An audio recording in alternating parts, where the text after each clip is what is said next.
मालदीव एक बार फिर से भीषण जल संकट से गुजर रहा है। आलम यह है कि मालदीव ने मदद के लिए एक बार फिर चीन के सामने हाथ फैलाया था।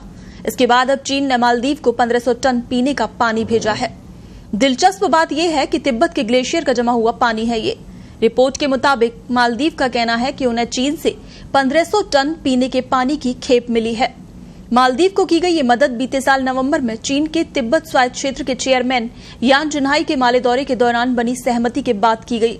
इस दौरान जिनहाई ने मालदीव के राष्ट्रपति मोहम्मद मुइज्जू से मुलाकात की थी। उसी वक्त मुइज्जू ने उन्हें देश में भयावह होते जा रहे जल संकट से वाकिफ कराया था। ग्लेशियर का पानी अत्यधिक साफ और खनिजों से भरपूर होता है। तिब्बत का शिजांग स्वायत्त क्षेत्र उच्च गुणवत्ता के पानी के लिए जाना जाता है। ये कोई पहली बार नहीं है जब चीन ने अपने दोस्त मालदीव की मदद की। इससे पहले चीन और मालदीव के तहत समझौता हुआ था, जिसके तहत चीन मालदीव को आधुनिक सैन्य उपकरण और सैन्य मदद कर रहा है। दरअसल चीन और मालदीव के बीच 2 सैन्य समझौते हुए थे। इन समझौतों को इन मुल्कों के द्विपक्षीय संबंधों का न्याय अध्याय बताया जा रहा है। इसके अलावा चीन के शोध जहाज शियांगयांग होंग-3 को लेकर भी एक समझौता हुआ।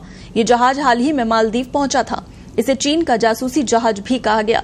दोनों देशों के बीच हुए समझौते से भारतीय सागर क्षेत्र में समुद्री अनुसंधान प्रभावित हो सकता है।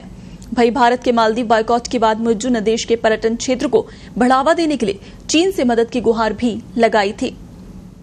मालदीव 2014 में भी इसी तरह के जल संकट का सामना कर रहा था और उस समय मालदीव ने भारत से मदद की गुहार लगाई थी, जिसके बाद 12 घंटे के भीतर भारतीय वायुसेना के विमान से पहली खेप के तहत 375 टन पीने का पानी माले पहुंचा था और इसके बाद नौसेना के आईएनएस दीपक और आईएनएस सुकन्या जहाजों से अतिरिक्त 2000 टन पानी भी पहुंचाया गया था।